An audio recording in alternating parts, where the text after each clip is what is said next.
Cinema తర్వాత అనుదీప్ గారితో చేయాలనేది అంటే స్క్రిప్ట్ విన్న తర్వాత అనుకున్నారా, లేదంటే కనుక అనుదీప్ లాంటి వ్యక్తితో పని చేయాలనుకుని స్క్రిప్ట్ డిస్కషన్? లేదండి, మరి I think it was God's plan.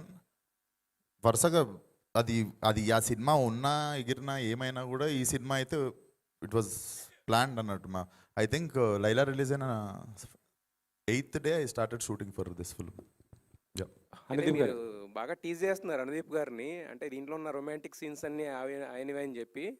అన్నా మీకేమన్నా నిజంగానా, లేకపోతే ఇది మీ స్క్రిప్టా, లేకపోతే ఏంటి, ఏం జరుగుతుంది? మీకేం కావాలి చెప్పండి. మీకేం కావాలి? నాకేం కావాలి, అది మీకు ఏం జరిగిందో చెప్పండి. అది మీకేం కావాలంటే అదే అనుదీప్, ఆయనతో పని చేసి మీరు కూడా అలా మారిపోయినట్టున్నారు. అనుదీప్ చెప్పండి. మీరు డైరెక్టర్ కదా, విశ్వక్ కూడా డైరెక్టరే. అవునండి. ఆయన ఏమైనా ఏలు పెట్టాడు దీంట్లో? లేదండి, లేదు, అదేం లేదు. ఎట్లా పెడతా సార్, ఎందుకు పెడతా సార్? నేను డైరెక్షన్ చేసినప్పుడు డైరెక్టర్, యాక్టర్ అయినప్పుడు యాక్టర్, అంతే. అంతే అండి, లేదు, ఏం ఇన్వాల్వ్మెంట్ ఏం లేదు. ఇంటర్ఫియరెన్స్ లేదా ఇన్వాల్వ్ ఏదో పేరు పెట్టాలి, ఏలు పెట్టుడు ఎందుకు అడుగుతుంది?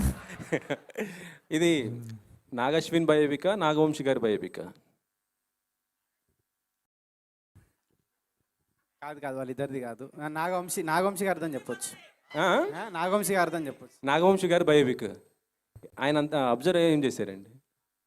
లవ్ సీన్స్ అన్నీ కొంచెం ఆయన కొన్ని పర్సనల్ లైఫ్లో ఉన్నాయి, కొన్ని ఉంటాయి. అచ్చా అచ్చా.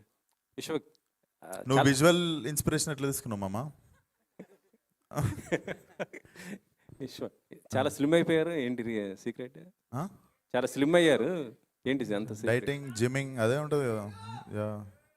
అండ్ ఇవన్నీ to there are so many things legacy. Okay.